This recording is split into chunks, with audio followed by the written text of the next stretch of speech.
Na vida, há situações que não se podem explicar e, se por algum acaso conseguirmos, seriam impossíveis o seu pleno entendimento. Na realidade, isso ocorre não é por nossa culpa ou uma impossibilidade intelectual.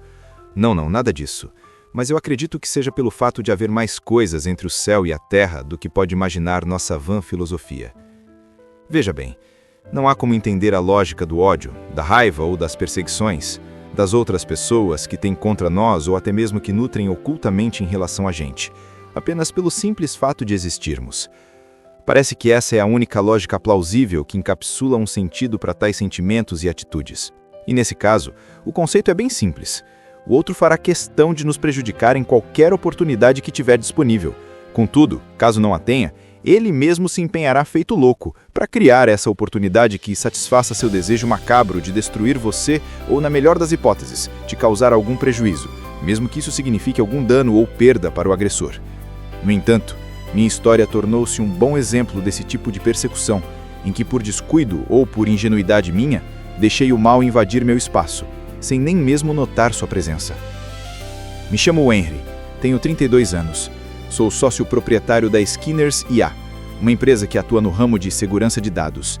Atuamos desde a prevenção de ameaças até a resposta a incidentes de segurança, envolvendo invasões, roubo e sequestro de dados.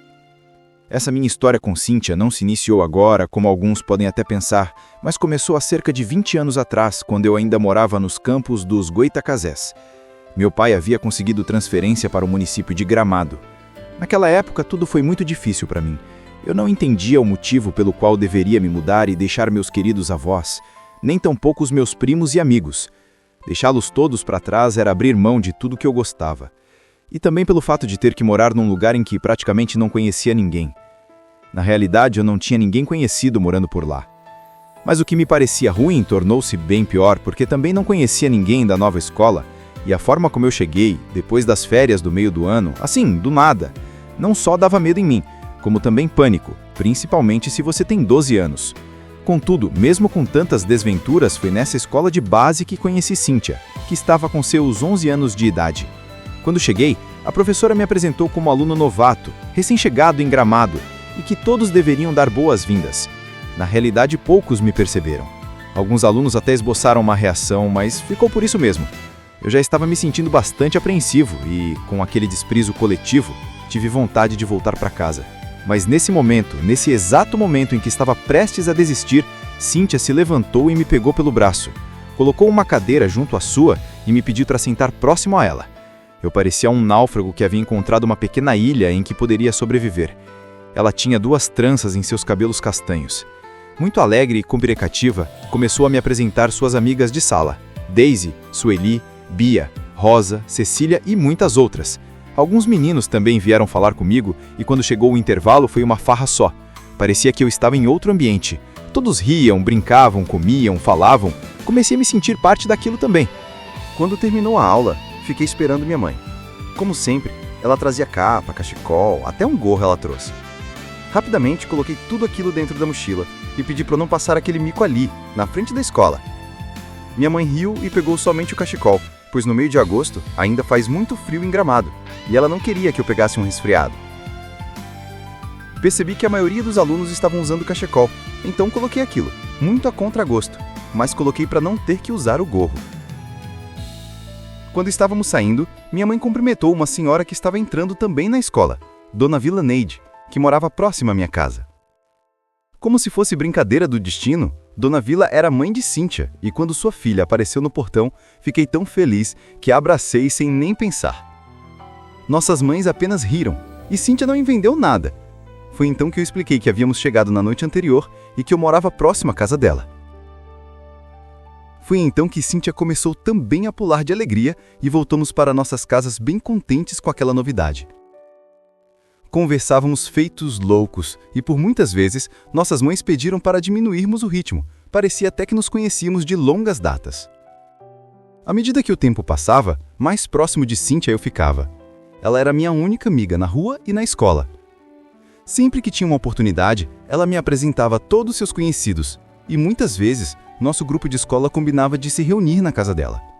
A desculpa era estudar, mas na realidade Nós fazíamos uma grande algazarra naquela área e não poucas vezes a Dona Vila vinha pedir silêncio.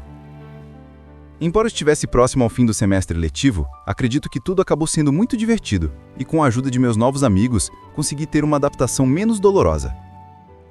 Os anos foram passando e a vida começou a estabelecer uma rotina. Minha amizade com Cíntia já tinha se solidificado e éramos quase que inseparáveis. Parecíamos irmãos. Quando chegou a adolescência, comecei a ver o mundo com outros olhos. As meninas, antes sem atrativos algum, agora eu as percebia com bastante interesse. Passei a querer interagir de forma mais contundente e comecei a ficar com algumas delas.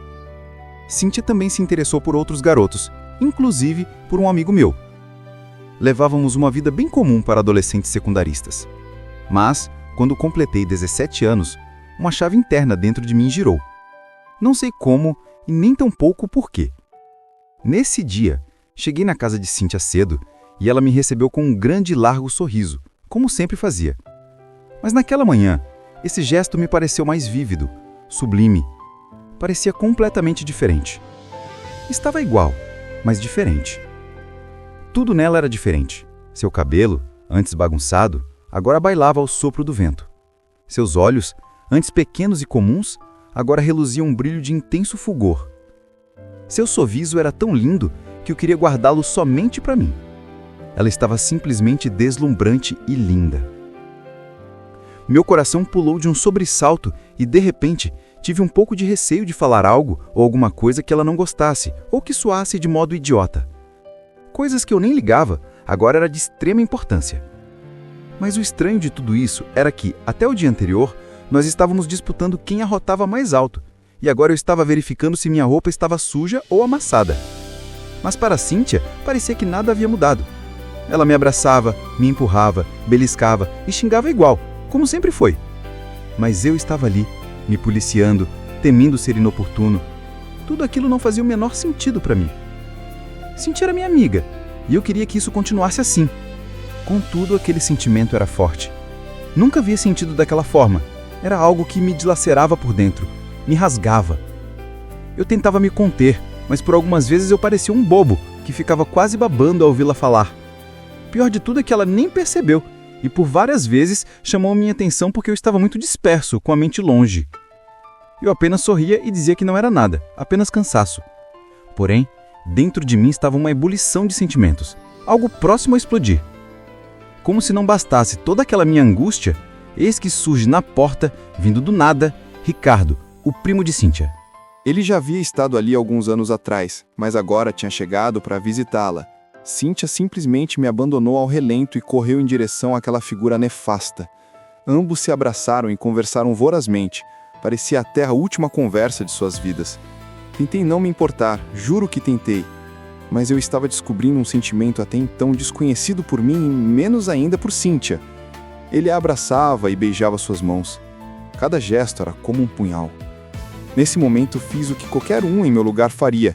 Disse que iria em casa e que voltaria logo. Saí dali tão rápido que quase corri. Cheguei em casa e fui para meu quarto. Um nó terrível em minha garganta e uma dor no peito oprimia os meus sentidos. Tentei esquecer aquela cena, aqueles dois e até mesmo meus sentimentos. Mas era impossível. Quanto mais evitava, mais estava presente em minha mente. Decidi que iria rejeitar isso com todas as minhas forças. Eu queria ver Cíntia do mesmo modo como eu a vi no passado. Mas era impossível. Esse sentimento me corroía, chegando a me dar náuseas por não ter dito nada. Levantei da cadeira e olhei pela janela para ver se via Cíntia e se estava junto com Ricardo. E para meu desespero, ambos estavam abraçados, caminhando pelo corredor lateral. Tentei me esconder para não ser visto e nem ser percebido o meu ódio. Só tentei porque Ricardo me viu e acenou para mim. Meio sem graça, dei um sorriso meia boca e acenei de volta. Cíntia, tão empolgada, me chamou quase que aos berros para irmos juntos até a praça. Tudo que estava dentro de mim ferveu. Tive vontade de mandar os dois para as cucuias. Mas eu não poderia negar um pedido de Cíntia, tendo em vista que ela havia me pedido com tanta boa vontade. Chegando na praça, os dois não se largavam. Pareciam carne e unha, alma gêmea, bate-coração. Confesso que aquilo estava me deixando sem jeito e muito incomodado. Já não conseguia mais esconder minha insatisfação, meu total desapreço por aquilo. Se Cíntia percebeu, ela apenas ignorou e continuou como se nada estivesse acontecendo. É sério, juro que tentei me segurar, mas infelizmente não deu. Perguntei ao Ricardo se ele poderia soltar sua prima por um instante, tendo em vista ela não conseguir nem respirar direito. Ele riu e abriu os braços, olhou para Cíntia e continuou conversando, ignorando completamente meus apelos. Tive vontade de socá-lo, mas o cara era mais forte que eu, sem falar que ele tinha 19 anos. Procurei me conter e pedi licença. Saí dali feito doido, parecia um siri na lata. Ainda ouvi Cíntia me chamar, mas nem olhei para trás. Segui em frente como se nada pudesse mais me atingir. Quando cheguei em casa, meu pai estava sentado na frente de nossa casa, olhando o movimento da rua. Sentei ao seu lado e comecei a chorar. Não sei porquê, mas eu não conseguia expressar meus sentimentos e nem definir o que eu estava sentindo naquele momento. Meu pai, vendo meu nervosismo e minhas tentativas falhas de explicar, ele começou a falar. Henry, meu Henry, sei que você deve estar enfrentando uma barra, um desafio enorme, pois sei que vida de adolescente não é fácil. São tantos sonhos, tantos planos, tantas descobertas, tantas coisas que surgem de diferentes direções que muitas vezes nos surpreende e não sabemos a decisão certa a tomar. Percebo que algo incomoda e certamente é algo bem doloroso, porque você não consegue nem se expressar. Mas vou te dar um conselho, não só de pai, mas de um amigo. Às vezes somos surpreendidos por coisas que não controlamos, não temos domínio e nem podemos evitá-las. Tudo isso faz parte do nosso crescimento, do nosso amadurecimento. Nem sempre somos fortes ou sabemos de tudo o que queremos.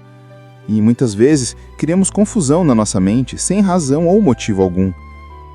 Mas essa confusão que você sente é um sinal de que está crescendo, vendo o mundo como ele realmente é, complexo, contraditório, mas cheio de possibilidades.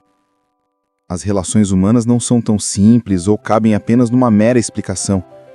Na realidade, cada pessoa é um mistério, cada um carregando consigo suas próprias histórias, medos e feridas que muitas vezes a gente não conhece. Quando alguém te machuca, na maioria das vezes, não é sobre você, é sobre a própria dor dessa pessoa. Entender isso alivia o peso que carregamos e nos ajuda a erguer os pedaços de nossa existência. Ter sentimentos por alguém não é algo ruim ou que deva ser evitado, basta apenas entender que esse sentimento é simples e complicado ao mesmo tempo. Simples porque é natural, complicado porque envolve outra pessoa, com seus próprios medos e ritmos. Apenas saiba administrar seu tempo, seus momentos e suas percepções. Lembre-se que as coisas que realmente importam levam tempo. Seus objetivos devem ser bem trabalhados e vão exigir persistência. Compreenda o seguinte: nem sempre as oportunidades que a vida nos oferece são as melhores ou as únicas. Você precisa avaliá-las de modo que não visem apenas o seu benefício próprio, mas um melhor entendimento para todos os envolvidos. Acredite, tem vezes que você fará tudo certo e ainda dará errado, mas isso não significa falha ou prejuízo. Significa apenas que você é humano. Só isso. É natural você não ter todas as respostas, porque você não precisa ter pressa e nem fingir que está bem. Seja honesta consigo mesmo e nunca crie falsas expectativas para você. As palavras de meu pai foram certeiras.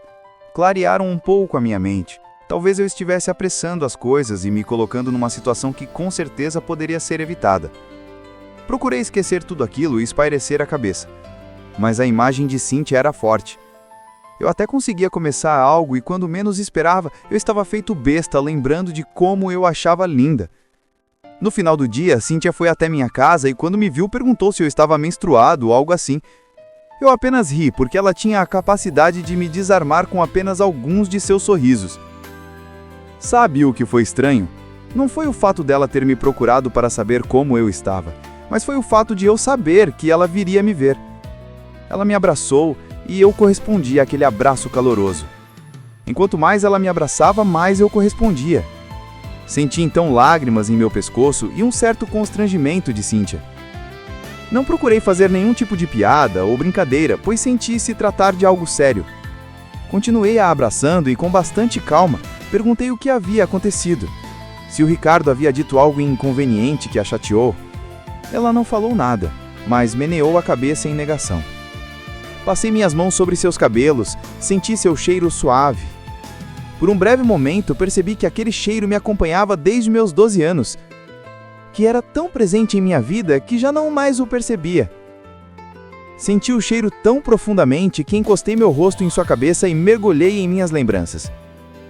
Cíntia, de repente, tentou falar algo, mas com sua voz embargada não foi possível compreender direito. Respondi apenas que não havia entendido, e ela, num tom baixinho, quase sussurrando, disse: Henry, me desculpe, eu estraguei tudo. Ao ouvir aquilo, eu sorri, e afastei um pouco seu rosto do meu e disse que ela jamais estragaria algo entre a gente. Cíntia me abraçou novamente e me pediu que realmente a perdoasse, pois ela não sabia como falar aquilo. Nesse momento, percebi tratar-se de algo bem sério. Se Ricardo tinha vindo, então, com certeza era algo sério. Eu indaguei se era relacionado ao seu primo, e ela respondeu que de certa forma sim. Comecei a imaginar uma série de coisas e à medida que eu ia pensando, mais complicado ficava. Então eu disse: Cíntia, tenho algo para falar com você. Também é sério, mas eu preciso dizer. Quando eu estava prestes a falar algo, Cíntia me beijou. E não foi no rosto. Um beijo longo, com um sentimento tão profundo que parecia que estava preso por séculos. Após fazer isso, ela começou a falar. Desde o início deste ano, comecei a sentir algo diferente por você. Algo muito forte e intenso. Não queria aceitar, porque você é meu melhor amigo, e eu não queria estragar esse sentimento. Tentei me afastar de você. Tentei pensar em outras coisas, mas não conseguia me livrar desse sentimento. Quando eu te via conversando com outras meninas, rindo, interagindo e até mesmo abraçando, isso me deixava louca. Por várias vezes chorei de ódio por sentir algo tão errado como esse. Por querer te prender, você nem é propriedade minha. Mas o pior é que você não estava nem aí pra mim.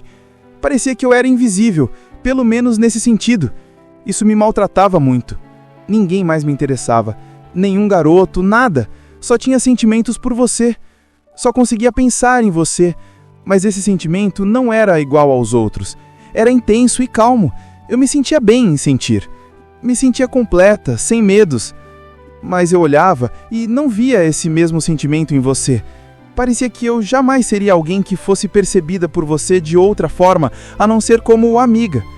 Chamei Ricardo para me ajudar a saber se realmente você sentia algo por mim, pelo menos não somente como amiga. Quando você saiu muito irritado com Ricardo, meu coração quase explodiu sem acreditar que você também tinha esse sentimento por mim. E mesmo sem ter a plena certeza disso, eu vim aqui, correndo o risco de perder nossa amizade, mas eu não suporto mais ficar nessa dúvida. Dessa vez fui eu que beijei Cíntia, e recolhi ela em meus braços e falei tudo o que eu estava sentindo naquele momento. Ela sorriu e, em meio às lágrimas, disse que eu era muito desligado. Só havia percebido ela como alguém somente naquele dia. Ela já vinha demonstrando seu interesse por mim há quase 6 meses. Sorrimos juntos e, em meio àquela descontração, começamos a nos preocupar com o nosso futuro. Como lidaríamos com aquela nova situação? Na verdade, a coisa era mais difícil de pensar do que simplesmente viver o momento. Passamos horas tentando encontrar um meio de preservar nossa amizade e manter esse novo sentimento que estava crescendo dentro da gente. Resolvemos então guardar segredo e seguir nossas vidas com muita discrição, longe dos olhos curiosos. Os primeiros dias que se seguiram foram bem difíceis. Minha vontade era de gritar para todo mundo ouvir o quanto eu amava. Alguns amigos mais próximos perceberam as mudanças sutis, como o modo que nos olhávamos, como evitávamos ficar perto um do outro, o nosso esforço para mantermos a aparência de amigos. Mas a todo momento estávamos procurando um ao outro na escola. Uma amiga de Cíntia, chamada Sueli, até tentou ficar comigo pelo menos uma dúzia de vezes. Eu sempre neguei, pois já estava com Cíntia e sempre dava desculpa de ter alguém em minha vida. Finalmente chegamos ao terceirão. Nossas metas, prioridades eram o Enem, o vestibular, curso de graduação. Agora eu tinha um outro objetivo, passar num curso e conseguir um bom emprego na área. Aos 18 anos eu já pensava em me casar com Cíntia. Eu tinha certeza que ela era a mulher da minha vida. Agora, todos da nossa turma sabiam que Cíntia e eu estávamos namorando. Sueli foi a única que ficou muito chateada, pois te considerava uma grande amiga de Cíntia e ela escondeu nosso namoro não confiando nela. Mas Cíntia apenas sorria e dizia que ela sempre seria sua melhor amiga. Talvez Sueli se sentisse traída porque foi rejeitada por mim algumas vezes. Eu até expliquei o motivo, mas ela apenas ignorou minhas explicações e, em tom de brincadeira, disse que eu iria lhe pagar. Então, começamos a focar em nossos estudos, buscando um melhor resultado nos exames de admissão. Passei no curso de Ciência de Dados e Cíntia em Relações Públicas. Nossas áreas eram bem distintas, mas já tínhamos foco do que queríamos para nosso futuro. Alguns de nosso grupo escolar também foram aprovados no vestibular, como Sueli, que foi aprovada em Relações Públicas. Outros colegas foram aprovados em Direito, Odonto, Engenharia. Mas o importante é que tínhamos sido aprovados e iríamos iniciar mais uma etapa em nossas vidas. O curso em que fui aprovado tinha sido recém-criado, e essa área tinha um grande potencial de desenvolvimento, principalmente no conceito de inteligência artificial, ou simplesmente IAs. Comecei o curso com bastante expectativas, tendo em vista aquilo representar um passo muito importante para o meu futuro. É interessante ressaltar que, durante essa minha formação universitária, não tive grandes dificuldades com as disciplinas, com o conteúdo do curso, pois me identificava com essa área e tinha muitos projetos bem definidos. Mesmo porque eu tinha um objetivo fixo em minha mente. Era começar a trabalhar e, em seguida, pedir a mão de Cíntia em casamento. Como um pensamento, os 4 anos de graduação voaram e, logo ao concluir meu curso, eu já estava trabalhando como cientista de dados numa multinacional. O foco principal da empresa era a segurança de dados das grandes corporações. E foi realmente ali, na prática, que desenvolvi o senso crítico e avaliativo de minha profissão. Passei por lá apenas 2 anos, pois fui convidado a criar a empresa Skinners IA, juntamente com mais 5 amigos da faculdade. No primeiro ano de funcionamento, todos os sócios trabalhávamos feitos loucos. Prestávamos assistência, implantação, treinamento, tudo isso quase de graça, apenas para criarmos uma cartela de clientes e, com o passar do tempo, essa nossa estratégia mostrou-se bastante eficaz. Já no segundo ano de atuação, nossa reputação no mercado era de elevada qualificação, e foi justamente nesse período de desenvolvimento e estabelecimento de nossa empresa que eu pedi Cíntia em casamento em plena festa dos meus 25 anos. Foi mágico, literalmente mágico. Cíntia não fazia a menor ideia que eu havia convidado seus pais, Dona Vilaneide, seu Arthur, meus pais, amigos e sócios da empresa. Também chamei alguns antigos amigos de escola, incluindo Sueli, sua melhor amiga, que ao nos ver ficando noivos fez um emocionante brinde para os noivos. Confesso que fui pego de surpresa e quase chorei de tanta emoção, pois lembrei de toda a nossa trajetória até aquele momento tão especial. As amigas de Cíntia brindavam, compartilhando daquele momento tão único na vida dela. Outras brincavam, dizendo que eu finalmente deixei de enganar a menina, com quase 10 anos namorando. Eu apenas ria. Minha felicidade era impossível de se descrever. Logo após aquela festa, em meio à efervescência das coisas que estavam ocorrendo na empresa, Cíntia e eu resolvemos começar a comprar os móveis e nossas coisas mais importantes para montarmos nossa casa. Aquela sensação era completamente nova, incrivelmente empolgante. Tudo que se referia à nossa casa era quase que uma epifania. O simples fato de me imaginar casado com Cíntia dava uma alegria tão profunda que inundava meu ser. Era como se eu estivesse submerso em tão vasto sentimento. A sensação era de um sonho. Não sei porquê, mas eu tinha e vivia essa sensação de que estava sonhando. E o meu medo era de acordar, ainda com 17 anos, e ver Cíntia olhando para mim e dizendo: "Tu é bocó, é?" Só mesmo minha imaginação poderia criar essas projeções, mas era porque tudo aquilo estava tão perfeito que realmente eu pensava que era sério. Um sonho, de verdade, sem brincadeira. 6 meses se passaram e depois disso, em uma segunda-feira, em plena reunião de gestão, perto das 3 da tarde, recebi uma ligação de Cíntia. Olhei do visor e vi indicando o nome Meu Amor. Devido à urgência das questões abordadas naquela reunião, apenas rejeitei a ligação, para que ela entendesse que eu não podia atender naquele momento. Em seguida, o celular chamou de novo. Fiquei um pouco preocupado, pois não era costume de Cíntia me ligar 2 vezes seguidas, e do mesmo modo rejeitei masamente. Mas por incrível que pareça, o celular chamou pela 3ª vez. Olhei e vi que era Cíntia novamente. Pedi licença a todos da reunião e fui para o lado de fora. Quando eu disse "alô", Cíntia gritou do outro lado descontroladamente, me chamando de cachorro, traidor, desgraçado e tantos outros adjetivos que eu não conseguia entender nada. Apenas ouvia um choro misturado com lamúrias, murmúrios e gritos. Sem saber o que havia acontecido, voltei para a reunião e pedi licença aos meus sócios, dizendo tratar-se de um assunto familiar urgente e eu precisaria me ausentar naquele momento. Meus sócios, de forma discreta, apenas desejaram que tudo se resolvesse bem, mesmo sem saber do que tinha ocorrido. Agradeci, pois eu também não fazia a menor ideia do que me esperava. Fui direto para a casa de Cíntia, pois alguma coisa muito ruim tinha acontecido. Ela não estava falando nada com nada. Ao chegar lá, Dona Vila abriu a porta e me olhou como se eu fosse um criminoso. Seus olhos me fuzilaram, suas atitudes bruscas e nada gentis mostravam que ela estava se segurando para não me bater. Perguntei por Cíntia, mas ela não me respondeu e saiu fazendo muxoxos altos para que eu ouvisse. Pensei então, o que deu nessa gente? Foi um delírio coletivo? Mas fui procurar Cíntia. Eu a encontrei em seu quarto chorando feito uma louca. Perguntei se poderia entrar ou poderia vir em outro horário, mas ela começou a me xingar e foram barbaridades que nunca tinha ouvido, nem mesmo quando adolescente ela falar tais impropérios. Ela começou a jogar objetos em mim, coisas leves e depois mais pesadas, até que ela finalmente me acertou. A pancada foi tão forte que cortou parte de minha testa e do meu couro cabeludo.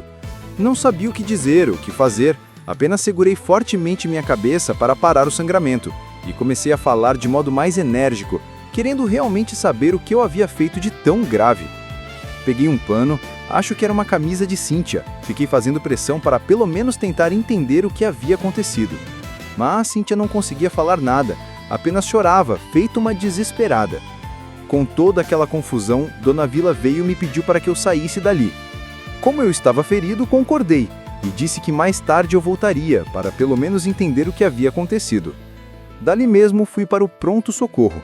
A médica que me atendeu perguntou o que havia acontecido e eu respondi apenas que tinha caído e batido a cabeça na escada. Ela sorriu e me disse para ter mais cuidado. As escadas que voam são as piores, machucam até a alma. Eu ri, mas minha mente estava a 1000 por hora. Já tinha pensado em tudo que se pudesse imaginar, mas eu não encontrava nada que indicasse justificar tamanho ódio e mágoa. Após levar 10 pontos em minha cabeça, fui para casa, tentando digerir tudo aquilo que acontecera. Já perto das 7 horas da noite, liguei para a casa de Cíntia e o pai dela atendeu.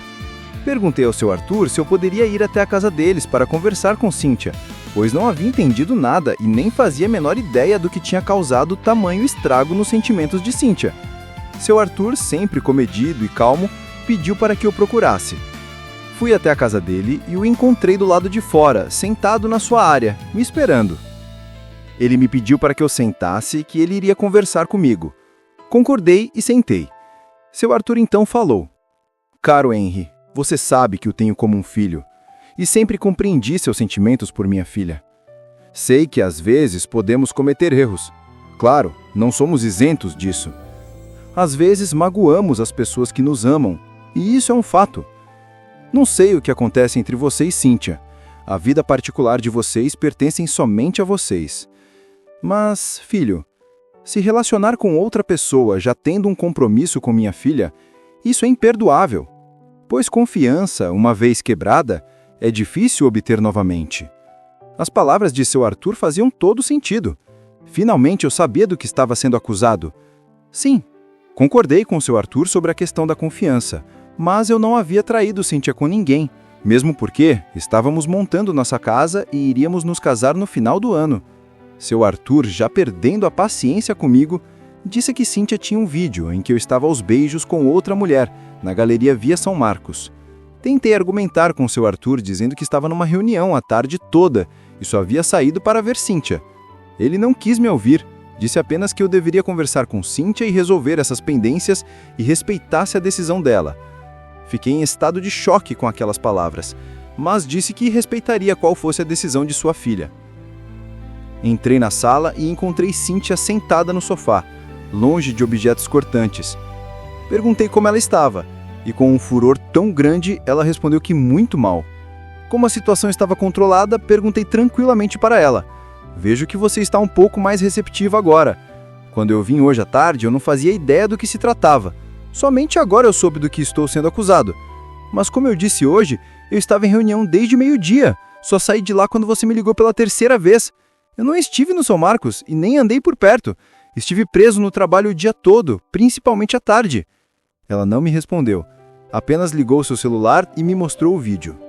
Quando eu comecei a assistir, ouvi a voz no fundo. Era da Sueli, sua melhor amiga, mostrando e comentando o quão cachorro eu era. Como eu poderia fazer aquilo em plena tarde, com uma vagabunda no shopping? Ao ver aquela imagem, quase infarto. Era alguém muito parecido comigo, uma imagem feita de perfil. Em alguns momentos achei que era realmente eu. Aquele homem se vestia com a mesma camisa que eu, tinha o mesmo estilo de cabelo e corte, acenava e gesticulava do mesmo modo que eu. Por um momento de descuido, cheguei a duvidar de mim mesmo. Será que eu fui ao shopping com alguém?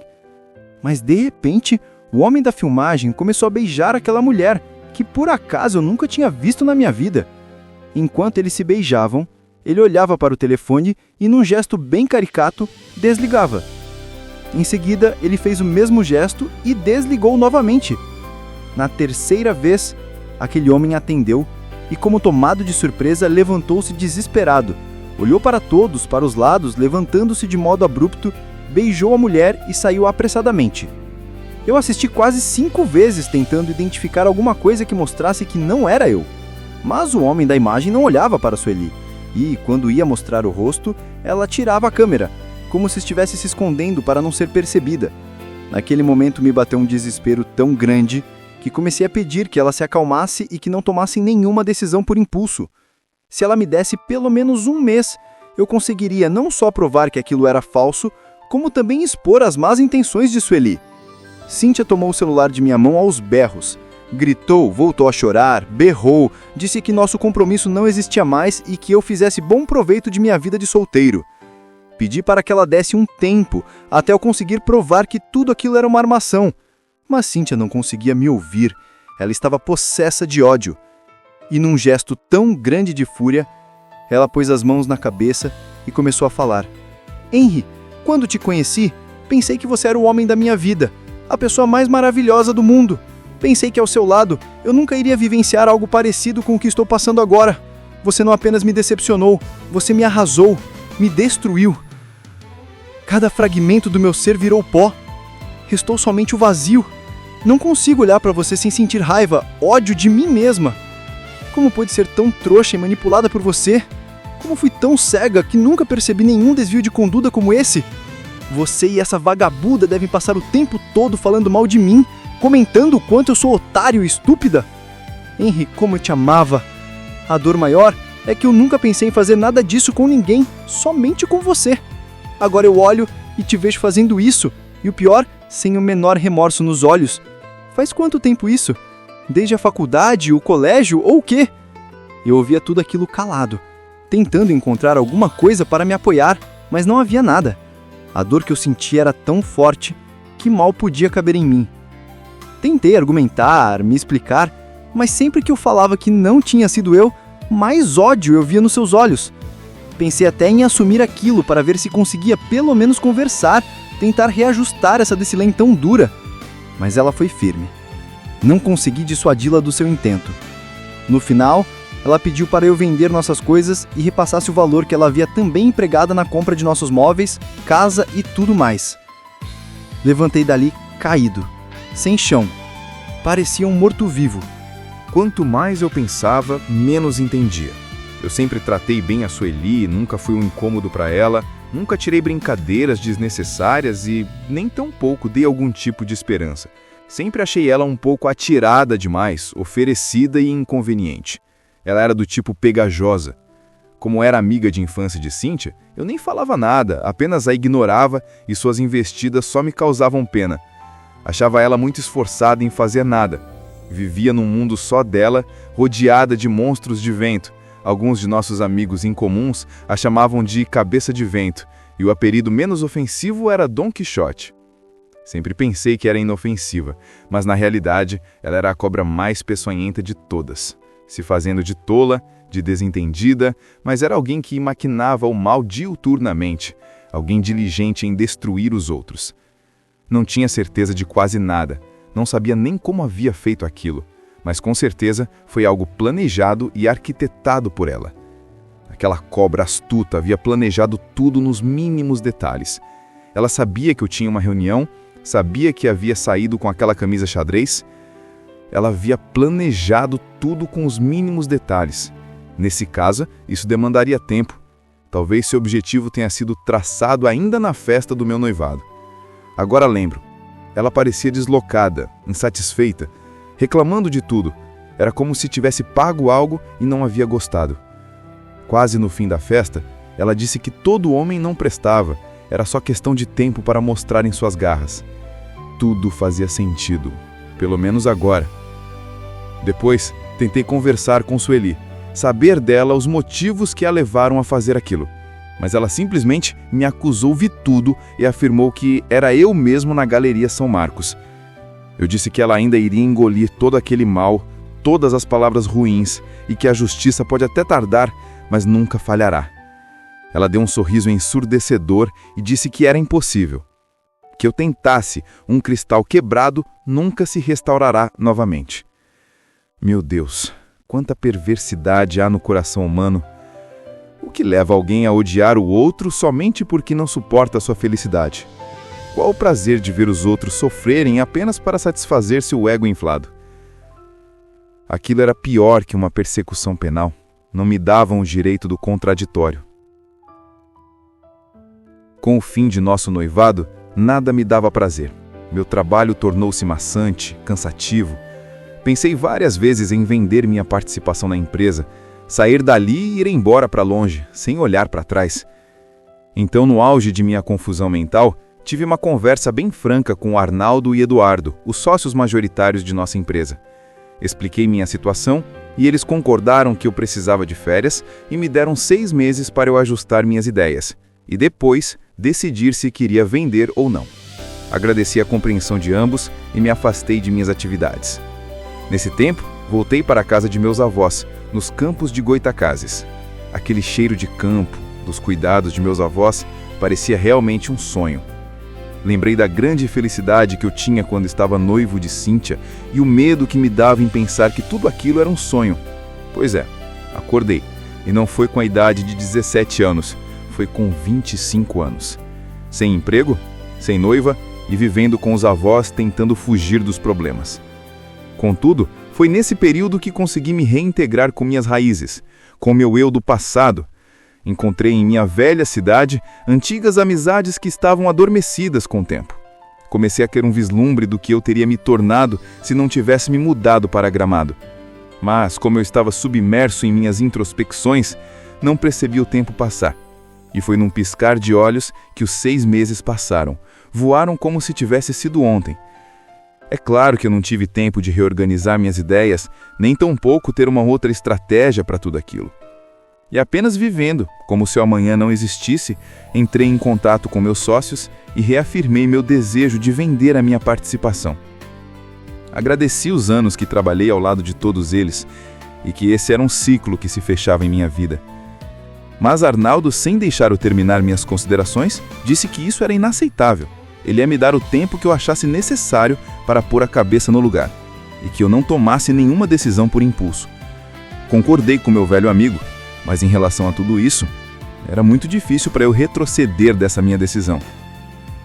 Então, continuei na casa dos meus avós, ajudando na fazenda, acordando cedo para ordenhar as vacas, enquanto meu avô colhia os ovos das galinhas e minha avó preparava o bolo de fubá e o café coado. A vida no campo transcorre de modo mais lento. Ela nos desacelera e nos põe freios. Eu estava viciado em aproveitar o tempo, em otimizar a produção, mas meu avô sempre me trazia de volta para a realidade, para o momento. O tempo nada mais é do que uma sensação, e quando ele passa, leva consigo o que ele próprio causou. Ele também dizia que toda novidade que vem no vento, ao peso da força, na rotina cai.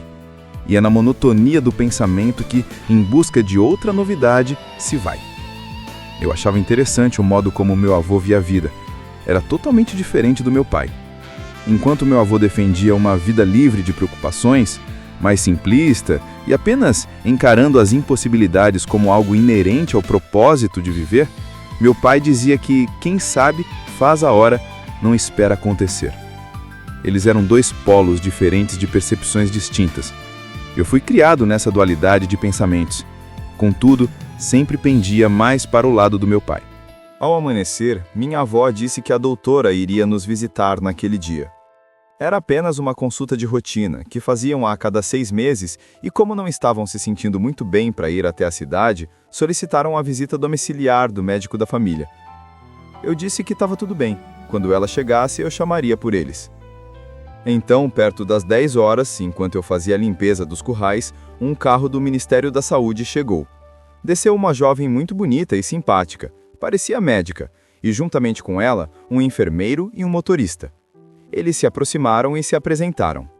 Ela se chamava Berenice, a médica da família, e os seus acompanhantes eram Paulo e Cosme. Pedi para que entrassem que eu iria buscar meus avós para a consulta de rotina. No caminho até a casa principal, fomos conversando despreocupadamente, e então Paulo me perguntou se eu estava trabalhando para a família Oliveira. Respondi que sim e não. Na verdade, eu estava ajudando nos trabalhos da fazenda, mas eu era neto deles. Paulo sorriu e me perguntou se eu me chamava Henry. Eu disse que sim e imediatamente lembrei dele. Ele morava na mesma rua que eu e estudávamos na mesma escola. Quando criança, a turma da rua o chamava carinhosamente de Babau. Acho que já dá para fazer uma ideia da aparência dele com 8 anos de idade. O Cosme, o motorista, no entanto falou que também morou no mesmo bairro que eu, e algumas vezes nos encontramos no caminho da escola. Eu até tentei lembrar dele, mas não consegui. Ele então perguntou se eu conhecia seu irmão gêmeo, o Damião. Comecei a rir feito doido. Eu me lembrava demais do Damião. Aquele moleque era doido de verdade. Ele saía na frente do grupo e apertando as campainhas das casas, praticamente nos obrigavam a correr. Cara, tinha uma menina que odiava aquilo. Não lembro o nome dela. Sei que era bem magrinha, seca feito varapau. Meu Deus, esqueci o nome dela.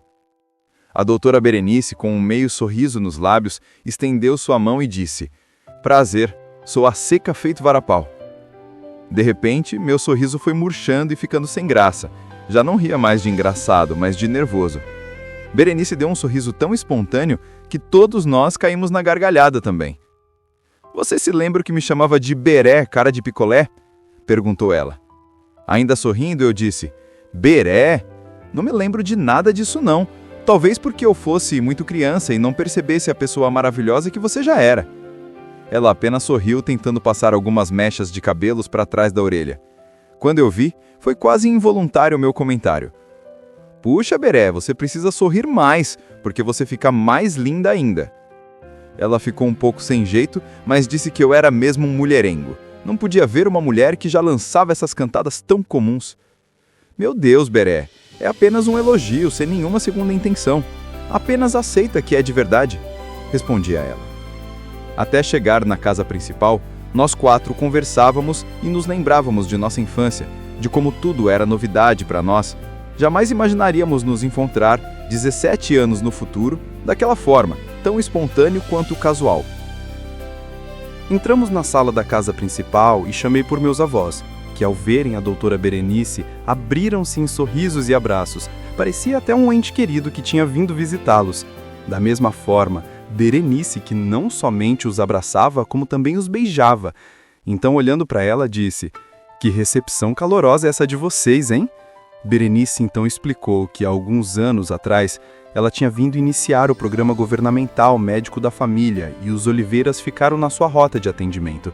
Quando ela os encontrou, reconheceu imediatamente como pais do seu Henrique, meu pai. Minha avó sorriu para Berenice e disse: "Henry, meu filho, Berenice é uma moça solteira, inteligente e que conhece você desde quando eram pequenos. Sempre que vou ao posto médico na capital, ela pergunta por você. E agora que se encontraram, acredito que tenham muitos assuntos para pôr em dia." Eu sorri um pouco sem graça devido à sagacidade de minha avó, mas eu entendi sua intenção. Agradeci a preocupação dela, mas afirmei que Berenice era apenas uma amiga do passado, que agora havíamos nos reencontrado, apenas naquela manhã.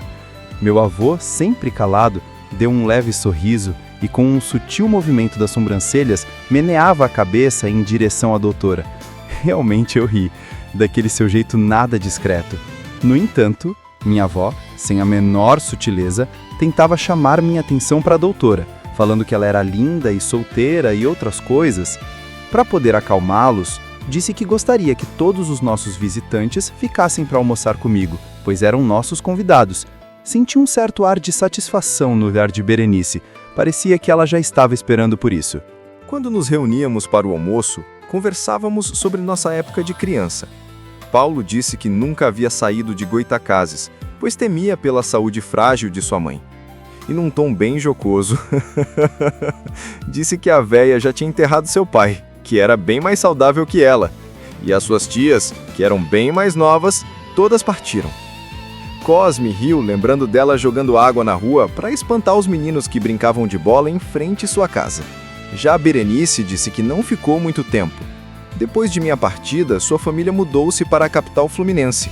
Foi por lá que ela concluiu seus estudos secundaristas e cursou medicina, na UFRJ. Ela só voltou para os campos dos Goitacazes porque seus pais voltaram para dar suporte aos avós doentes. Também disse que ao terminar seus estudos, entrou para o programa Saúde da Família, visando atuar em sua terra natal. Bem, todos tinham suas histórias e os motivos de seus retornos. Eu não era tão diferente deles. Eu havia voltado não para ficar ou criar laços, mas apenas para organizar minhas ideias. E ali, naquele lugar, eu já estava caminhando para meu segundo ano, para a alegria de meus avós. Berenice, como se nada soubesse, apenas indagou. Bem, o que te trouxe para cá? Seria uma fuga? Eu apenas ri, porque aquele assunto ainda me causava um certo mal-estar. Como ela percebeu a súbita mudança no clima, tratou de mudar de assunto imediatamente, perguntando em que eu trabalhava. Respondi que havia me formado em ciências de dados e era sócio da empresa Skinners IA. Como sempre, Cosme perguntou se aquilo mexia com o computador. De certa forma, sim, respondi, mas não para conserto. Nosso campo de atuação é em segurança de dados corporativos. Paulo perguntou se era algo como um antivírus, que protegia o sistema operacional da máquina. É exatamente isso, uma proteção não só para o sistema operacional, mas o todo, tudo aquilo que envolve o sistema de dados, ou seja, programas, redes, bancos de dados, etc. Interessante, disse minha avó. Dizem que os computadores têm muitos vírus, e a doutora Berenice pode examinar você para verificar se você está doente com alguns desses vírus. Eu sorri para ela e disse: vovó, pode parar, a doutora tem muita coisa para fazer. Ela não vai perder tempo avaliando se eu tenho vírus ou não. Berenice, por sua vez, não perdeu o timing da brincadeira. Disse: não seja por isso. Na próxima vez que eu passar aqui por perto, dou um pulinho aqui com meu Norton antivírus para escanear sua cabeça. Todos rimos, até mesmo minha avó, que certamente acreditava que ele estava doente com esse tipo de vírus. Quando nos despedimos, Berenice perguntou se poderia me visitar no próximo final de semana. E eu concordei que sim, que seria um prazer em ter uma velha amiga como companhia. Então, eles partiram, e foi nesse momento que eu me senti muito aliviado. Não porque foram embora, mas porque pela primeira vez, depois de quase 1 ano e meio, eu passei um bom tempo sem remoer meus problemas. E o restante do dia, tudo foi perfeito. Parecia que algo muito pesado havia saído de cima do meu peito. Até respirar mais plenamente eu podia. E isso me aliviava a alma. Conforme o combinado, no sábado, Berenice chegou cedo na fazenda. Eu já estava nos currais, ordenhando as vacas leiteiras, e em seguida eu iria trabalhar no galinheiro, fazendo a limpeza da moagem e dos estercos. Por tanto tempo estive submerso em meu próprio mundo, que as coisas que estavam ao meu redor não me tocavam.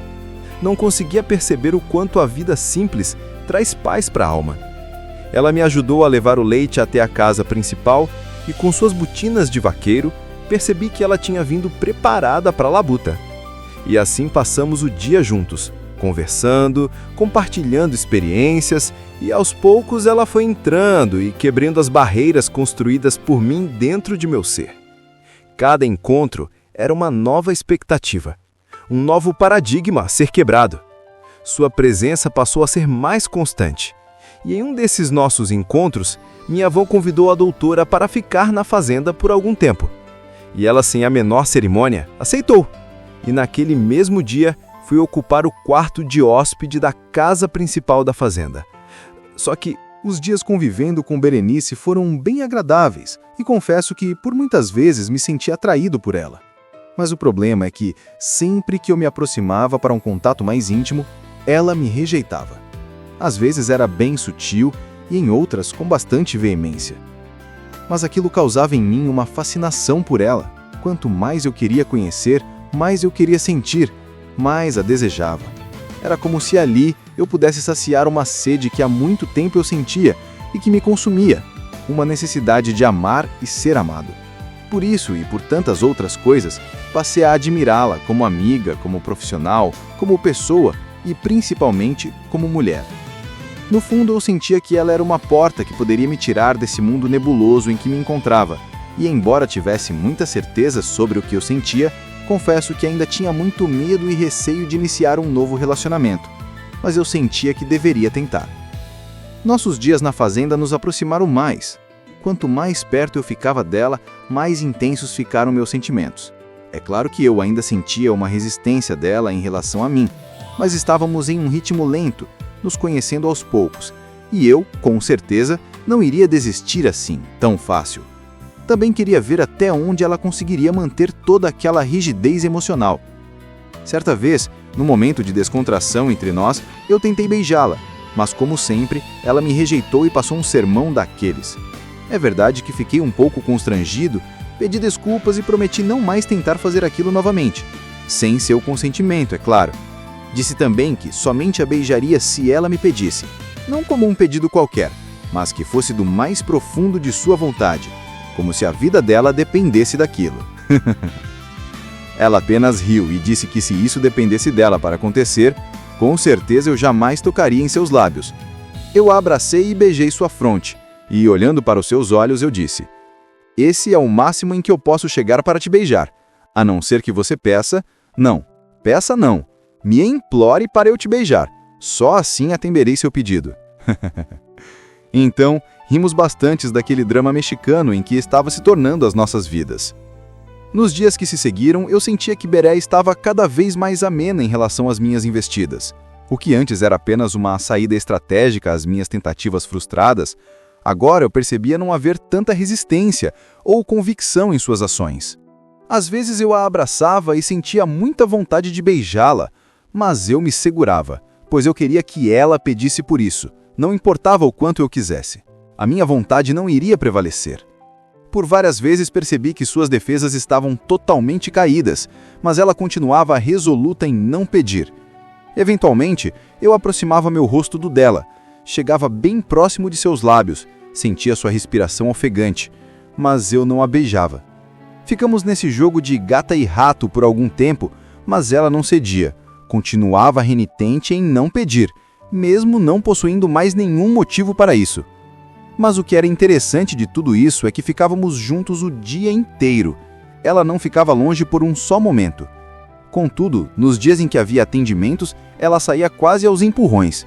Quando Paulo e Cosme vinham, saíam puxando-a pelos braços.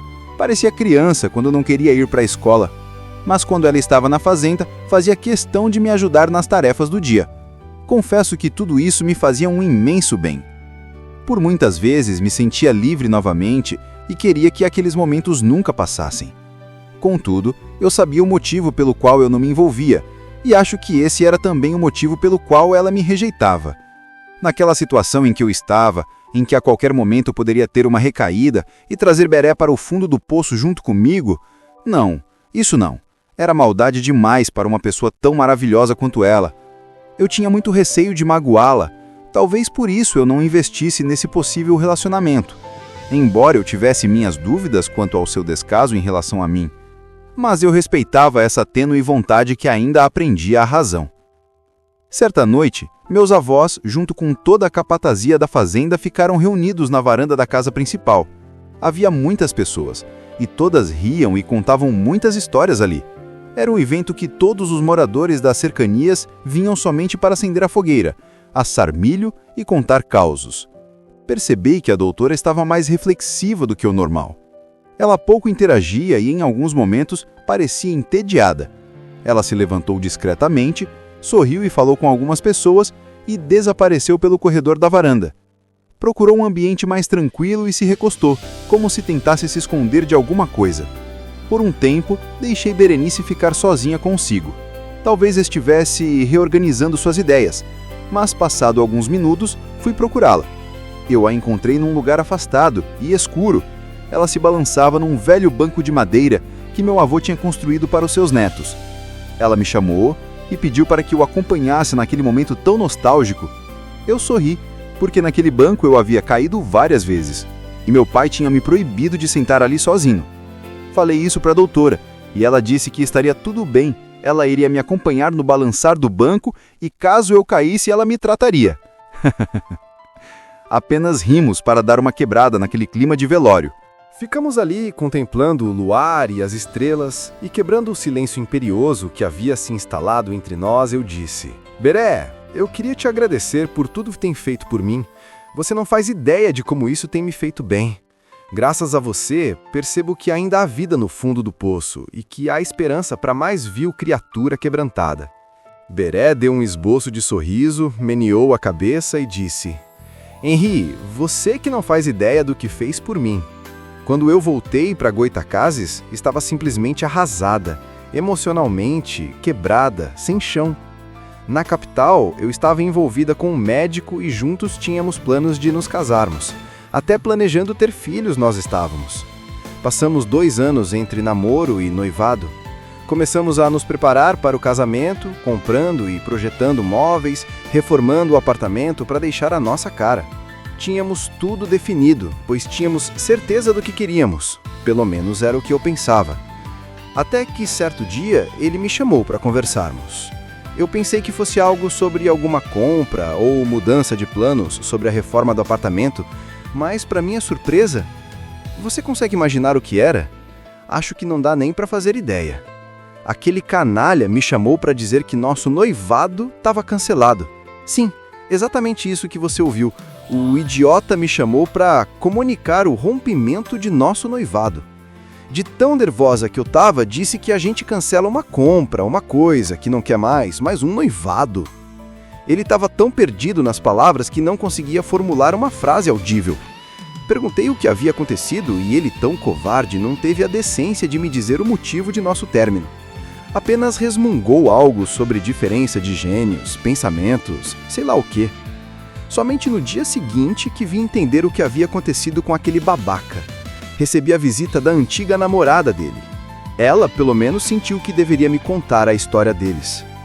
Os pais dela não aprovavam o seu namoro com o idiota do meu noivo, e agora sabemos por quê. Ele é um babaca. Bem, os pais dela o consideravam um Zé Ninguém, um perrapado que queria somente sugar a fortuna dela, e por tanto proibir esse relacionamento da filha, mandaram ela para o exterior, para terminar seus estudos longe desse idiota.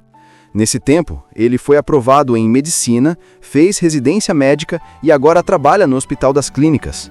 Recentemente, sua antiga namorada retornou do exterior, 8 anos depois. Ela falou que não tinham planejado nada, mas, por ironia do destino, eles se encontraram. Começaram a conversar apenas para colocar o papo em dia e, depois de alguns encontros despretensiosos, perceberam que o sentimento que tinham resistira às intempéries da vida e se mostrou tão forte quanto antes. Confesso que eu fiquei em estado de choque. Que idiotice era aquela que essa doida tá falando? Mas eu travei. Tudo em mim parou. Não conseguia mais sentir o tempo, o pensamento e até minha racionalidade. Tudo me foi arrancado. Fiquei ali, parada, feito um zumbi olhando para ela, e com um esforço sobrenatural apenas consegui dizer: pois façam um bom proveito um do outro, e saí dali. Minha vontade era de me bater, me esmurrar com toda a força, mas preferi um meio menos doloroso. Foi sumir, desaparecer. Eu queria dormir e acordar somente daqui a 20 anos, em um outro tempo. Minha dor era dilacerante, e quando surgiu a oportunidade de sair dali, eu a abracei, loucamente. Esperei apenas terminar minha residência médica e vim para Goitacazes. Eu ouvi todo esse desabafo de Beré e, como num gesto de querer ampará-la, eu a abracei. Ficamos ali juntos e aquecidos, contemplando o luar e as estrelas. Então, Berenice, afastando-se um pouco e olhando fixamente em meus olhos, disse: Henri, Confesso que me senti muito bem durante esse tempo de nossa convivência aqui na fazenda. Sua companhia não só me trouxe boas recordações, mas criou em mim novas expectativas. Amanhã volto para o Rio. Vou assumir um cargo comissionado de direção na prefeitura. Antes eu tinha muitas dúvidas e medo, mas agora sei exatamente o que busco e como conseguir. Foi nessa cidade que cresci, e agora percebo que foi nela que também me reencontrei.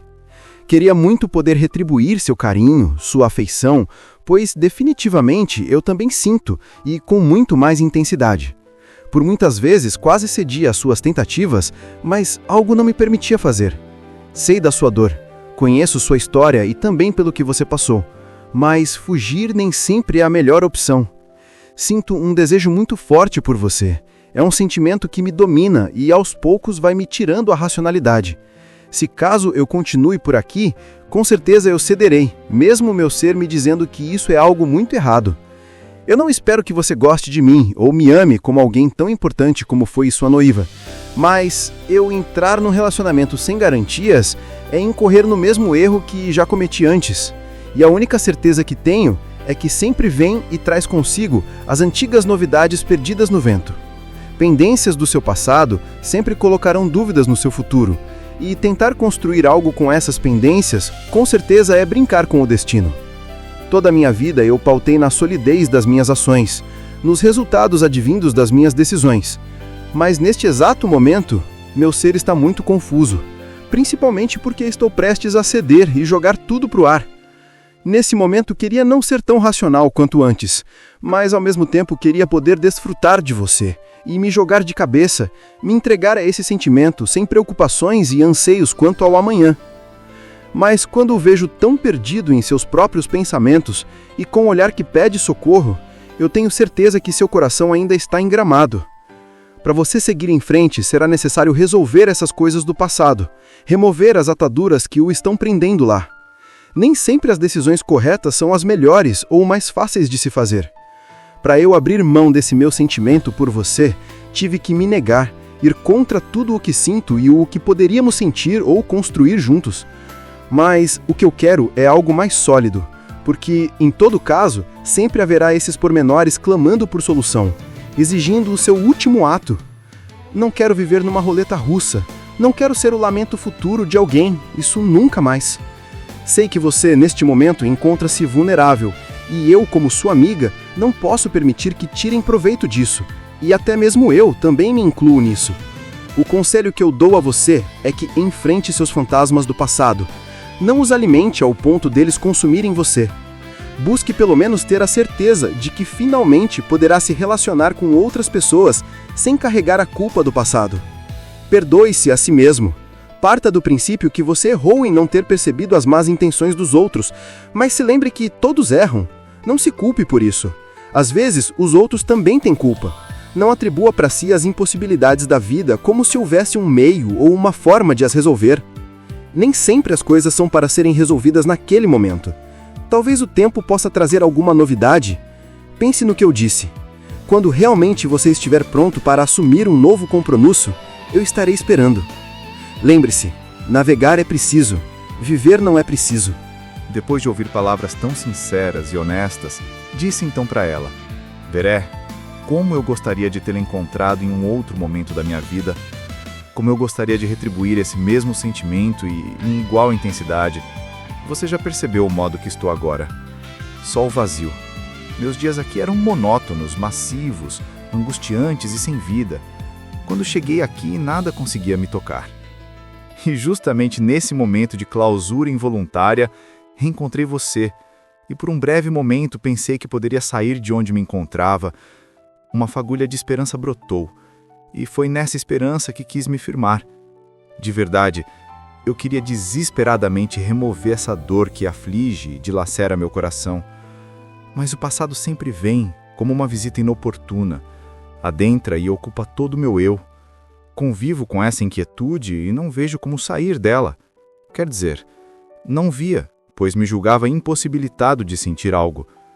Mas a nossa convivência, aqui na fazenda, me fez ver que ainda existe uma possibilidade de viver, de renascer, de sentir novamente que estou vivo. Agradeço pelo que você fez por mim. Mas realmente, no estágio que eu me encontro, não posso te dar o que você merece. Com certeza, eu não seria uma boa companhia e nem tampouco uma opção de escolha. Lamento por nós e por meu estado atual.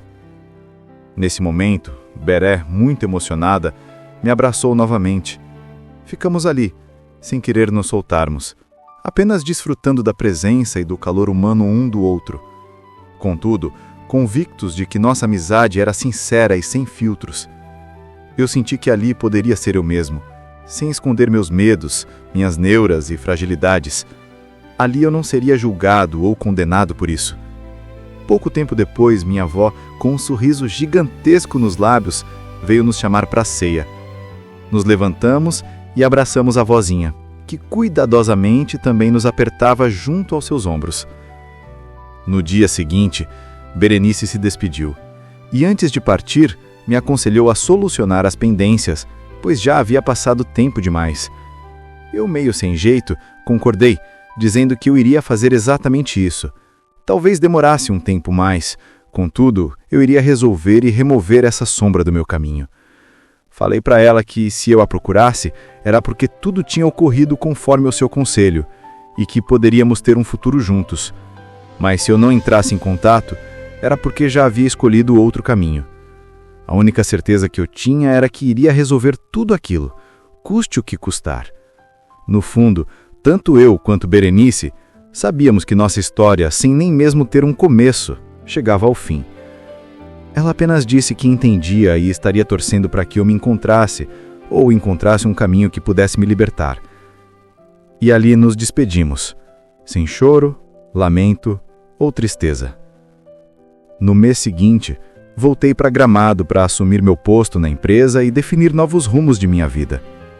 Ao chegar na empresa, meus sócios já haviam preparado uma festa surpresa de boas-vindas.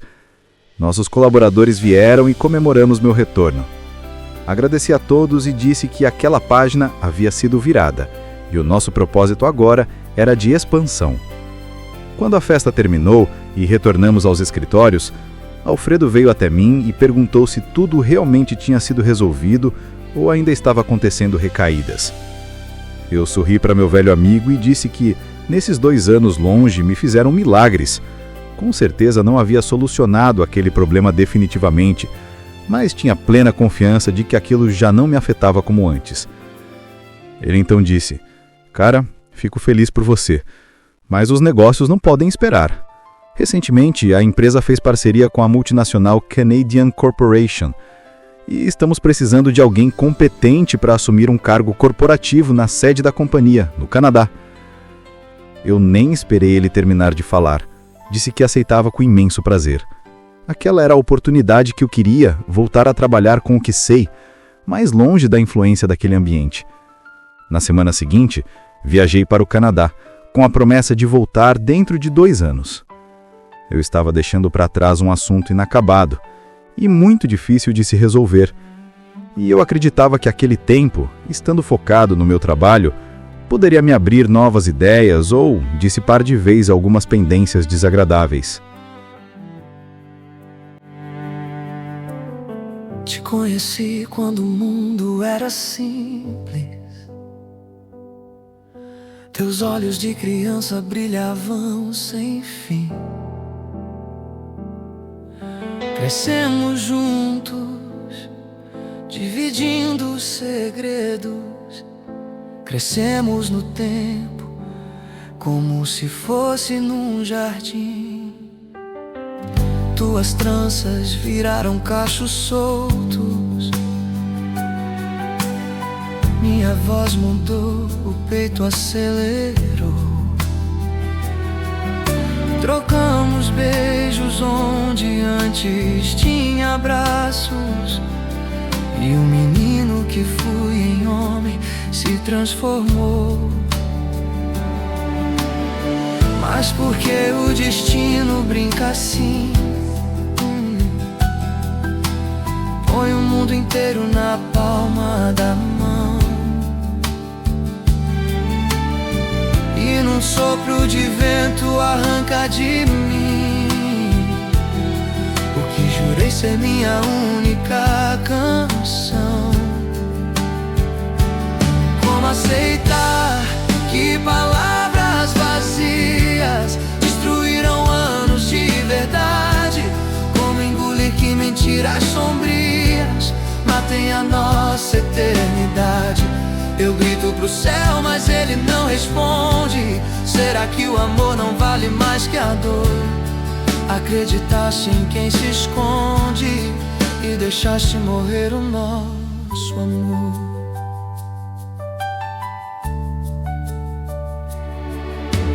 Todas as juras que fiz no ar se espalhou como brasa viva. No peito a dor esfriou. Planejamos a vida, em tudo sonhamos, e nesse jogo do destino não ganhamos. Mentiras e enganos destruíram a confiança. Tirou de mim a mais tênue esperança.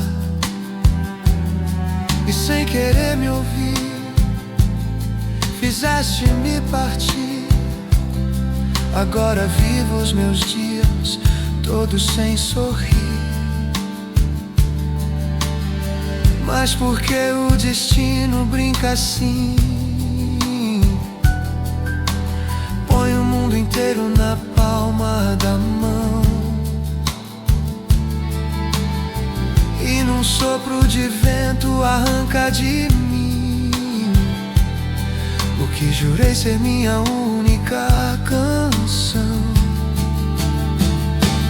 Como aceitar que palavras vazias destruíram anos de verdade? Como engolir que mentiras sombrias matem a nossa eternidade? Eu grito pro céu, mas ele não responde. Será que o amor não vale mais que a dor? Acreditaste em quem se esconde e deixaste morrer o nosso amor.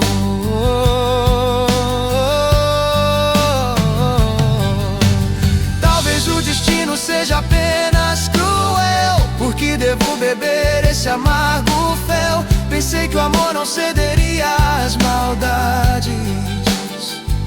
Pensei que bastaria amar pra viver a verdade. Mas e se um dia o amor acordar e descobrires que vale ainda a pena sonhar? Voltarias pra mim ou irias me esquecer?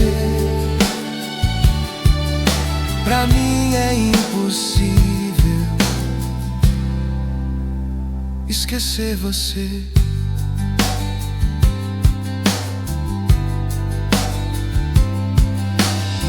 Te conheci quando o mundo era simples, e hoje ardo em dúvidas sem fim. Será que o amor que construímos juntos merecia terminar assim? Merecia terminar assim.